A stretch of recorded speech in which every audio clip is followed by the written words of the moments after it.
Hyderabad metro rail కొద్ది కాలంలోనే విశేష ప్రజాదరణ పొందింది. ట్రాఫిక్, కాలుష్య రహితమైన ప్రయాణాన్ని అందిస్తూ విభిన్న వర్గాలకు చేరువైంది. ప్రయాణికులకు మెరుగైన రవాణా అందిస్తూ రికార్డులు క్రియేట్ చేస్తోంది.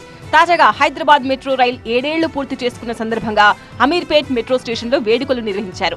ఈ సెలబ్రేషన్స్ లో పాల్గొన్న metro rail MD NVS Reddy కీలక విషయాలు వెల్లడించారు.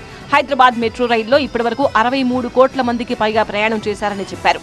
సగటున ప్రతిరోజు 4.75 లక్షల మంది మెట్రో ప్రయాణం చేస్తుండగా గరిష్టంగా 5.63 లక్షల మంది ప్రయాణికులుగా జర్నీ చేసినట్టు చెప్పారు.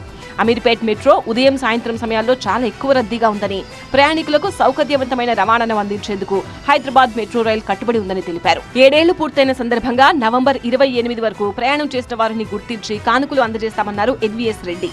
నవంబర్ 28 మెట్రో ప్రయాణంలో సువర్ణాక్షరాలతో లిఖించదగ్గ రోజు అన్నారు ఎల్ఎన్టీ ఎండీ కేవీబీ రెడ్డి. ఎన్నో ఒడిదుడుకులను అధిగమించి రికార్డులు సృష్టించే స్థాయికి హైదరాబాద్ మెట్రో చేరుకుందన్నారు.